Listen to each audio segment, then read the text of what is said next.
प्रिय बच्चे, अभी इसके पिछले समय में हम लोग दहन के शर्तों के बारे में अध्ययन किए। कितने दहन थे? 3 प्रकार के। मेन उसी में पढ़ना है आपको। आप लोग बहुत घर में खाना बनाती हैं, बहुत लोग कुछ कार्य करते हैं घर में, उसमें मेन सावधानियां हैं। पहले में आपको क्या बताया गया था? पहले में दहनशील पदार्थ की उपस्थिति, उसी को मेन जानना है।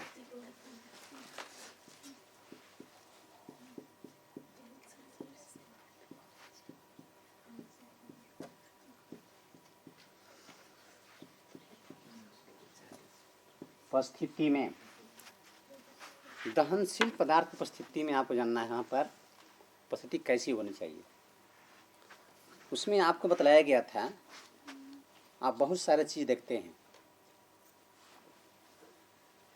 जितने भी आप मिट्टी देखते हैं, बालू पत्थर जितना देखते हैं, वो सब क्या है? पदार्थ है। जलने वाला पदार्थ है नहीं। इसलिए यहाँ कहता है दहनशील पदार्थ को व्यवस्था करनी है।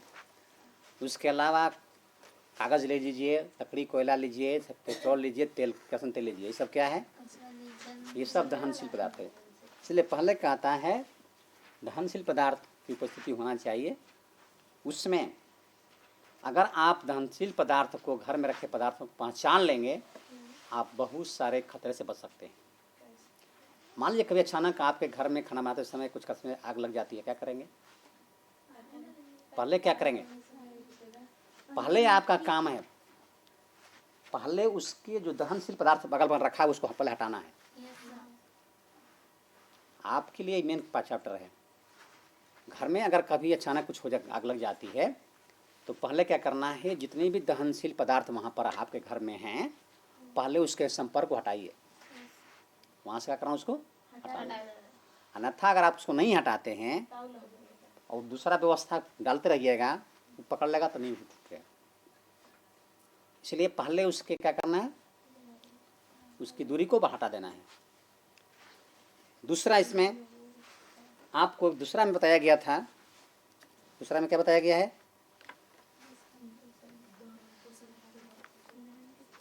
दहन के पोषक पदार्थों की उपस्थिति।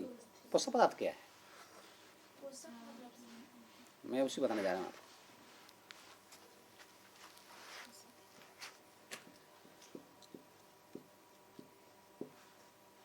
दहन में पोषक पदार्थ आया है।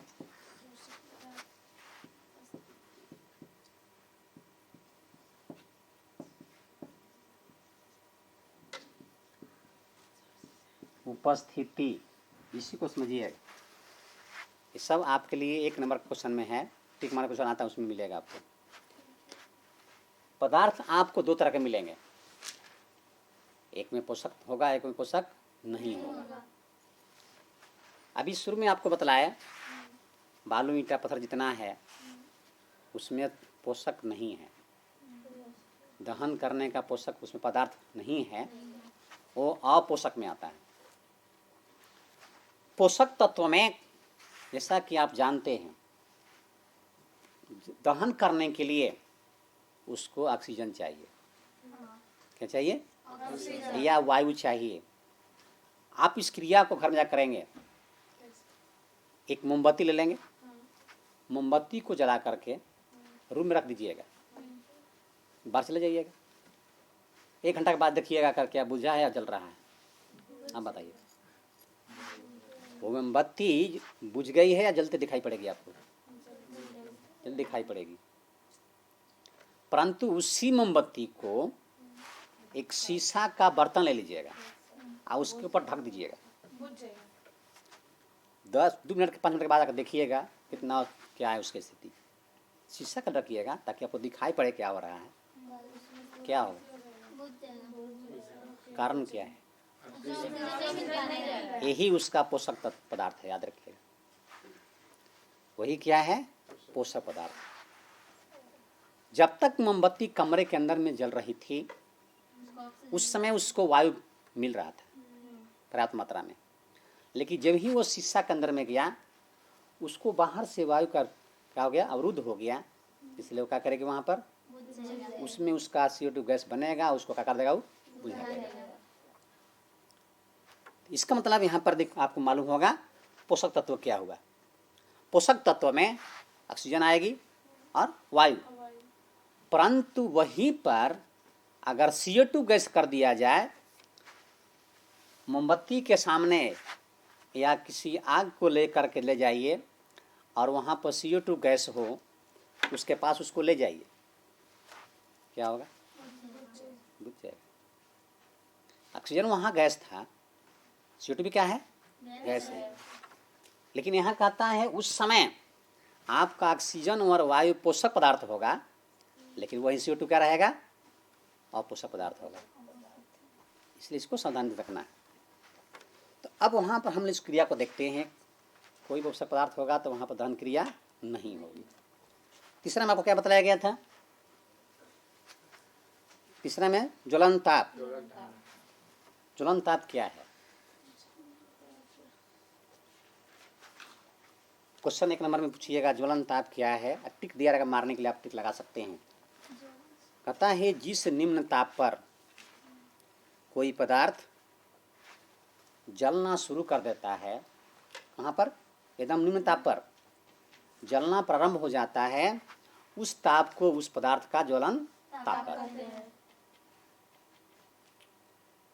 मैं पहले बताया, उदाहरण में दिया था कि एक सलाई की तिल्ली को निकाल करके कागज जलाइएगा, पकड़ लेगा, लेकिन मोटा सा एक लकड़ी जलाइए, एक रखाई कराइएगा तो वो नहीं पकड़ पाएगा, कारण नहीं है। वहाँ पर कागज का जो ताप, जलने का ताप है, वो बत्ती के ताप से कम है, इसलिए उसको पकड़ लिया। लेकिन मोटा जो लकड़ी लिया गया, उसका जलने का ताप जो है इस तिल्ली के ताप से क्या अधिक है, इसलिए क्या कर रहा है, फिर मैं उदाहरण वो भी दिया था, कपड़ा भिंगो करके, जब तक से कपड़े में नमी रहेगी, अगर उस जलती हुई ताप से अधिक रहेगी तो उसको उसी तरह बनाकर बुझा देगा, लेकिन ऊपर क्या करता है, वो जलते रहेगा। अगर एक क्रिया तो मैं आपको दिखा सकता था, अगर कभी क्लास में टाइम मिला हम दिखाएंगे आपको। अगर मोमबत्ती को लेकर के, या एक लाइटर आता है ना, लाइटर, उसको जला करके हम उसे रुमाल पार कर देंगे, लेकिन जलेगा नहीं। एक लाइटर को जला करके हम रुमाल को सीधा पार कर देंगे, सूती के रुमाल को, लेकिन जलेगा नहीं। मैं कभी दिखाऊंगा आप लोगों को क्लास, ऐसा बात नहीं है। कारण क्या है बताएंगे आपको। आप देखिएगा उसकी लौ जो है, जो वहाँ पर उसका धागा उससे ऊपर जलता है, और मैं धागा से पार कर दूंगा उसको। बत्ती ऊपर जलती रहेगी, कपड़े के ऊपर बत्ती जल जाएगी, कपड़े के ऊपर बत्ती जल्दी जली जाएगी, मैं उसके इस पार से कर दूंगा, निकाल दूंगा, कपड़ा नहीं जलेगा। कभी दिखाएंगे आपको। ऊपर का जलते डालेगा, वो धागा मेन है कोर पर उसको घुसाने का तरीका है। अगर कोर पर कहीं टेढ़ा घुसा पकड़ लेगा, तो इस क्रिया को कभी करके दिखाया जाएगा। यही कहता है तीसरा में ज्वलन ताप, अर्थात जिस निम्नतम ताप पर कोई पदार्थ जलना प्रारंभ कर देता है, वह ताप उसका क्या होता है, ज्वलन ताप कहलाता है। इस ज्वलन ताप का महत्व क्या है, अभी हम लोग जानकारी करेंगे। ज्वलन ताप का महत्व क्या क्या, इसका महत्व ज्वलन ताप का।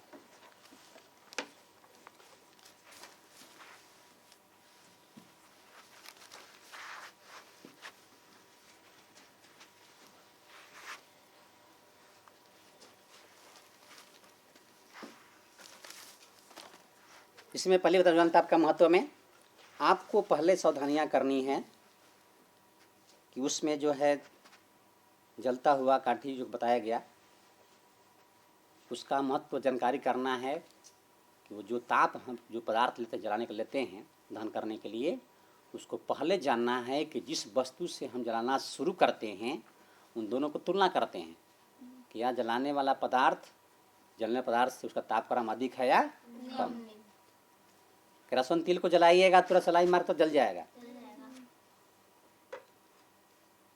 मोटा कूट ले लीजिएगा और एक पतला कूट लीजिए, दोनों में पहले कौन जलेगा? पतला होगा। तो इस प्रकार से उसके ज्वलन ताप को पहले क्या करना है, इन दोनों का महत्व होता है। तो कोई भी कागज़ को लीजिएगा को जलाने के लिए यहाँ पता आपको दिया गया है, इसलिए पहले आपको जानकारी करनी है कागज़ किस प्रकार का है और उसमें जो भी काम किया गया है उष्मा कहाँ से कितना प्राप्त होगी, उसमें कितना जलन ताप करेंगे तो कितना उष्मा प्राप्त होना है। उसके बाद हम लोग जानकारी करते हैं ज्वाला। अभी जानकारी करना है ज्वाला के बारे में। ज्वाला क्या है?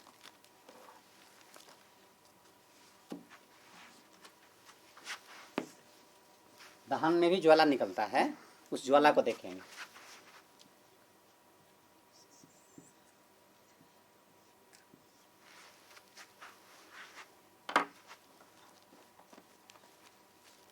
इसमें क्या करेगा आप देखेंगे। इसमें जब कोई पदार्थ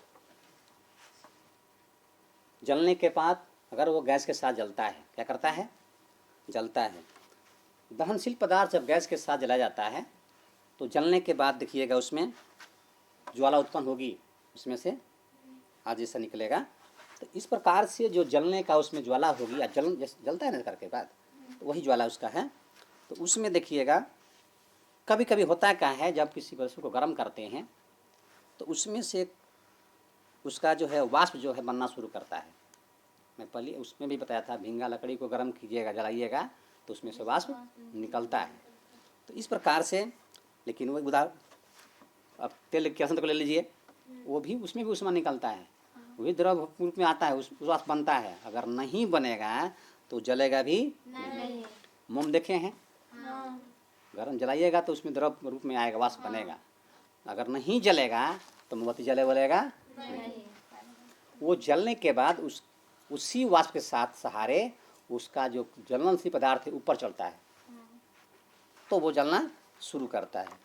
तो इस प्रकार से ज्वलन क्रिया को समझने के लिए हम कुछ यहाँ पर कार्य दिया गया है।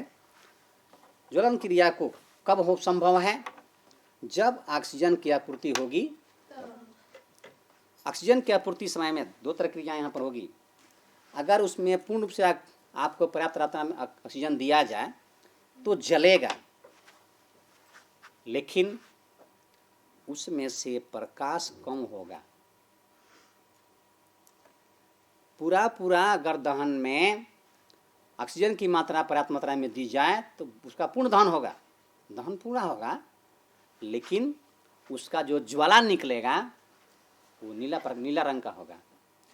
तो अगर नीला रंग ज्वाला को रात के समय में रूम में जला दीजिए गैस को, तो कितना प्रकाश आता है? खाना बनाते हैं ना आप लोग ना, उस चूल्हा को वहाँ पर गैस को जलाइए, कितना प्रकाश करेगा? लेकिन वहीं छोटा सा केरोसिन तेल वाला डिबरी लगा दीजिएगा तो रूम में प्रकाश हो जाएगा। वहाँ पर कीमती गैस जलाए हुए हैं आप, खाना उसमें आपको वहाँ का चूल्हा खुला कर दीजिए, उसमें बर्तन मत रखिए, जल रहा है लेकिन प्रकाश नहीं आएगा, नीला प्रकाश उसमें, उसका पूर्ण दहन हो रहा है, इसलिए उसमें प्रकाश फैलता नहीं है।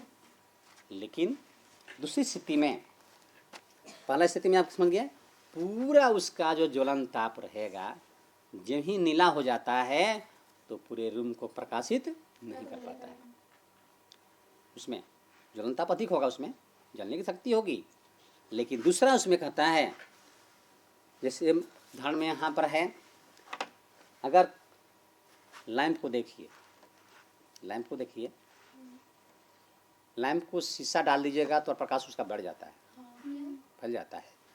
वो क्या करता है, शीशा जो है उसके जो चारों ओर से ऑक्सीजन की मात्रा पूर्ण होती है उसको कम कर लेता है, जगह कम कर देता है, तो उसके प्रकाश थोड़ा सा पीला होकर फैलना शुरू कर देता है।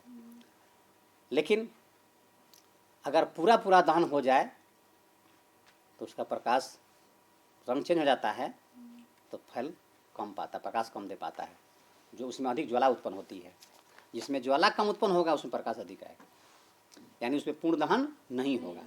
तो दूसरा स्थिति में आता है, ऑक्सीजन की जो मात्रा होगी अपर्याप्त रहेगी, पूरा नहीं मिलेगा। उस समय जो ईंधन जलेगा उसमें आपका क्या होगा, पूर्ण दहन नहीं होता है, उसमें भी उत्पन्न ज्वाला होगी, लेकिन उसका रंग कैसा हो जाएगा? पीला होगा। जहाँ पूर्ण दहन नहीं होगा वहाँ पर पीला रंग, तब पूरा प्रकाश रूप में आएगा। नीला हो जाएगा, पूरा प्रकाश नहीं हो पाएगा। इसको याद रखिए।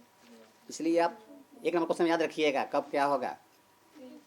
पूर्ण दहन होगा तो नीला प्रकाश निकलेगा, अर्थात उसका ज्वाला नीला निकलेगी, जो पूरा प्रकाश नहीं दे पाएगी। लेकिन पीला जो निकलता है पूरा प्रकाश, कारण क्या है? जो आप दहन पदार्थ करते हैं उसके कुछ पदार्थ जो नहीं जल पाता है, पूर्ण दहन नहीं होता है, उसी प्रकाश के साथ में, उसी ज्वाला के साथ दबाव में ऊपर चढ़ जाता है, तो उसमें प्रकाश पड़ के चमकना शुरू करता है। क्या करता है? चमकना शुरू करता है, इसलिए प्रकाश दिखाई पड़ता है। पूरा रूप में क्या हो जाएगा? प्रकाश हो जाएगा। आप देखते हैं गैस सिलेंडर वालों को कहीं कहीं लाइट जलाता है, ऊपर में लगाएगा उसको चिमनी करके, तो वो भी गैस है, इसी क्यों नहीं जलाएगा? तो जो नहीं कर सकता है, नहीं। कारण है कि उसका प्रकाश क्या करेगा? ज्वाला नीला निकलेगा, तो पूरा प्रकाश नहीं देगा। इसीलिए उसको अर्ध कराया किया जाता है, ताकि अर्ध पूर्ण रूप में जले। इसलिए शीशा बंद कर लगा दिया जाएगा, चिमनी लगा दिया जाएगा, इधर से उधर से वायु वहाँ पर उसको कम मिलती है, इसलिए वहाँ पर उसका पूर्ण दहन नहीं होता है। और अर्ध दहनहीन पदार्थ जो आधा जलता है, उसी ज्वाला के साथ में क्या करता है? ऊपर पहुँचता है, तो उसमें क्या करता है? उसका चमक बढ़ जाती है, इसलिए प्रकाश क्या होता है? बढ़ जाता है। समझ में आ गया? दूसरा, अभी हम जानकारी करेंगे मोमबत्ती का जलना। मोमबत्ती कैसे जलता है? मोमबत्ती कैसे जलेगा? मोमबत्ती में भी आप याद रखिएगा, क्वेश्चन पूछता है प्रकाशमान ज्वाला क्या है, प्रकाशहीन ज्वाला क्या है। दो तरह क्वेश्चन। प्रकाशहीन दहन, अगर पूर्ण दहन होता है तो उसमें जो प्रकाश निकलता है, नीला प्रकाश आता है, वो कहलाता है प्रकाशहीन। और जिसमें पीला प्रकाश आएगा वो कहलाता है प्रकाशमान। आप पढ़े होंगे, फिजिक्स में पढ़ना है प्रदीप्ति और अप्रदीप्ति। फिजिक्स में पढ़ना है प्रदीप्ति, पूरा प्रकाश उसमें क्या रहेगा? हाँ, करेगा, उसमें पूरा प्रकाश निकलेगा। और प्रदीप्ति में प्रकाश हल्का हल्का धुंध करके आता है। तो इसलिए यहाँ लिखा है कि जिनमें पूर्ण दहन हो जाएगा, जिसका प्रकाश नीला निकलना शुरू करेगा, वो होता है प्रकाशहीन पदार्थ। और जिसमें पूरा पूरा क्या दहन नहीं होता है, अपूर्ण दहन होता है, उसमें प्रकाश पीला आता है, वो होता है प्रकाशमान पदार्थ। इसको प्रदीप्ति कहते हैं, उसमें अप्रदीप्ति। तो इस प्रकार से मोमबत्ती में देखिएगा, मोमबत्ती का जलना, मोमबत्ती में पहले क्या होगा? जब आप मोमबत्ती को, जो मोमबत्ती बनी हुई है उसका ज्वलनशील पदार्थ, मोम क्या है? ज्वलनशील पदार्थ है। उसमें ठोस पदार्थ है, उसमें ठोस पदार्थ जो है, मोम ठोस पदार्थ के रूप में पाया जाता है, जिसमें होता है हाइड्रोकार्बन का मिश्रण होता है। मोमबत्ती में क्या रहता है? हाइड्रोकार्बन का मिश्रण होता है। और वो मोमबत्ती जब जलना शुरू करती है तो जल करके पिघलना शुरू करती है। और जब वो पिघलता है तो जो उसमें धागा लगा हुआ है, उसी धागा के सहारे ऊपर की ओर चढ़ता है। अगर वो चढ़ना नहीं बंद कर देगा तो मोमबत्ती जलेगा नहीं। पहला काम उसमें द्रव रूप में उसको बनना है। द्रव रूप में बन करके जब ऊपर की ओर धागा में चढ़ता है, वही मोम, तो मोमबत्ती जब जलना शुरू करता है, अर्थात उसमें वाष्प बनता है, और वही वायु के सहारे जो ऑक्सीजन होती है उसके सहारे वो जलना शुरू करता है। कैसे मोमबत्ती जलेगी? पहले क्या कारण हो गया उसमें? जब उसको जलाएंगे तो पहले क्या करेगा? वो वाष्प बनेगा। पहले क्या बनना है? उसको वाष्प बनना है। और वही वाष्प दूसरा में क्या करेगा? उस धागे के बत्ती के सहारे क्या करता है? ऊपर की ओर चढ़ता है। और तब वहाँ बाहर से क्या मिलती है? उसको ऑक्सीजन वायु मिलती है, तो वो जलना शुरू करता है। तीन बातें याद रखिएगा। अब मोमबत्ती की बनावट आप देखिए कैसा होता है। मोमबत्ती की बनावट का तीन भाग है। तीन भाग कौन कौन है?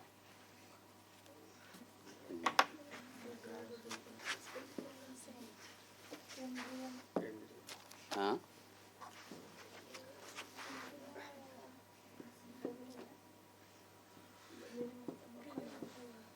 मोमबत्ती की बनावट।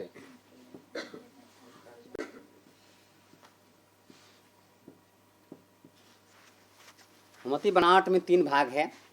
पहला भाग को केंद्रीय मंडल कहते हैं, सेंट्रल जोन। पहला भाग कौन है?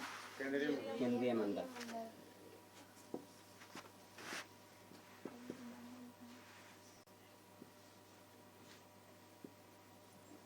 हो गया नहीं आएगा,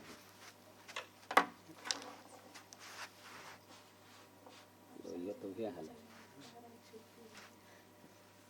सब तो खत्म हो गया। तो ठीक है, लगा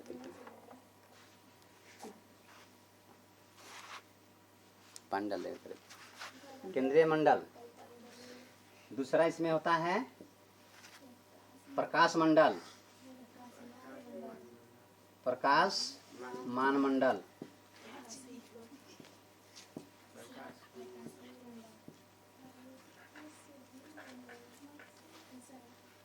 तीसरा इसमें कौन आता है?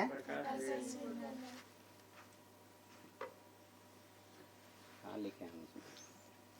चलिए, तीसरा है प्रकाशहीन मंडल। तीसरा कौन है? प्रकाशहीन मंडल। 3 तरह का उसमें मोमबत्ती में मंडल है। पहले मंडल में क्या होता है? केंद्रीय मंडल। उसमें जो आपका नीला जो लौ निकलता है, उसमें जो नीला प्रकाश होता है वो जलते हुए देखते हैं आप, वो मोम क्या पर आता है? उसमें वाष्प पर आता है। जो नीला प्रकाश निकलता है उसमें मोम का वाष्प पर आता है और वो सीधे करता है, पूरे बत्ती को घेरे हुए जलता है। बीच में से बत्ती रहेगा, चारों तरफ क्या रहेगा? मोम रहता है। जब ये दहन क्रिया क्या करती है, नहीं जब होता है पूरा पूरा, तो उस समय वहाँ पर जो वाष्प जो है ऑक्सीजन के संपर्क में क्या करता है, पूरा पूरा नहीं जा पाता, इसलिए वो पूरा दहन नहीं होता है। इसलिए उस भाग को हम लोग कहते हैं अदहन क्षेत्र। पूरा पूरा नहीं ऑक्सीजन पहुँचेगा, पूरा नहीं जल पाएगा, क्या हो जाएगा? अदहन क्षेत्र हो जाता है। और जब जहाँ तक ज्वाला के इस क्या करते हैं, जहाँ क्षेत्र पूरा रहता है, पूरे क्षेत्र में जहाँ तक यह ताप सबसे कम मात्रा में पहुँचता है, कहाँ रहता है? सबसे कम रहता है, उस क्षेत्र को आप देखिएगा तो वहाँ पर अगर छोटा सा सलाई का तिल ले जाएंगे, क्या करता है वो तिल्ली? नहीं जलेगी। वहाँ जहाँ पर क्षेत्र कम रहेगा वहाँ पर वो जलेगा नहीं। ऊपर में जल्दी पकड़ेगा, नीचे नहीं पकड़ पाएगा, पड़िएगा तो निचला भाग में। तो वही आपका होता है केंद्रीय मंडल। वहाँ पर सलाई की तिल नहीं पकड़ेगी, लेकिन बीच वाला भाग ले जाएगा, वहाँ पर ऊपर वाला भाग में तुरंत पकड़ेगा। दूसरा है प्रकाश मंडल बताया गया। इसमें ऑक्सीजन जो है अपर्याप्त मात्रा में क्या करता है? आपूर्ति होती है। इसके कारण वहाँ पर मोम का वाष्प जो है अपूर्ण प्रदान करता है, वहाँ पूर्ण दहन होता है। पूरा पूरा दहन होता नहीं है। इसमें कार्बन की जो मात्रा होती है, उसका छोटा छोटा कण जो है, सूक्ष्म कण जो है, वहाँ पर उपस्थित होकर के उसके पूरे ज्वाला को क्या करते हैं? सबसे बड़े भाग तक पहुँच जाते हैं। इसलिए वहाँ प्रकाश, पीला प्रकाश निकलता है, उसको पूरा पहुँच जाएगा, पूरा दहन नहीं हो पाता है, उसको घेर लेता है। इसलिए वहाँ पर क्या हो जाएगा? प्रकाश पीला निकलेगा। तो इस प्रकार से उसको हम लोग कहते हैं ज्वाला का मृदुलता। ज्वाला चाप क्या होता है? मृदुताप होता है। लेकिन प्रकाशहीन मंडल में यह जो भाग होता है, इसमें वाष्प का पूरा पूरा दहन होता है। क्या होता है? पूरा पूरा दहन हो जाता है। लेकिन एक ही इसमें कार्य दिया है कि वहाँ पर ऑक्सीजन की मात्रा क्या होगी? पूर्ण रूप से पर्याप्त होना चाहिए, होगा तब पूर्ण दहन होगा। ऑक्सीजन पूर्ण से नहीं होगा तो ऑक्सीजन पूरा दहन भी नहीं होगा। तो यहाँ पर पूरा पूरा मात्रा जो ऑक्सीजन को वहाँ पहुँचती है, इसलिए यहाँ पर जो ज्वाला का ताप होगा बहुत गर्म होगा, अधिक गर्म। सबसे शुरू वाला में सबसे कम रहेगा, उसके बीच वाला में थोड़ा सा बेसी बढ़ेगा, लेकिन सबसे जब ही आप जाइएगा ऊपर वाला में क्या रहेगा? पूरा गर्म रहेगा, वहाँ जल्दी आपको ज्वाला निकलेगी। उसके बाद हम लोग जानकारी करना है एलपीजी गैस। परीक्षा में पूछता है, इसको याद रखिएगा, इसको पूछा जाता है।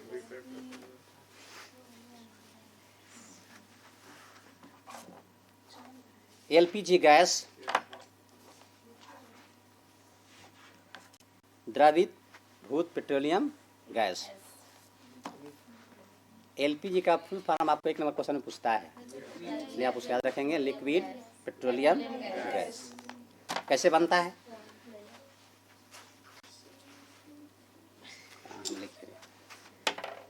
ये लिखे क्या करे,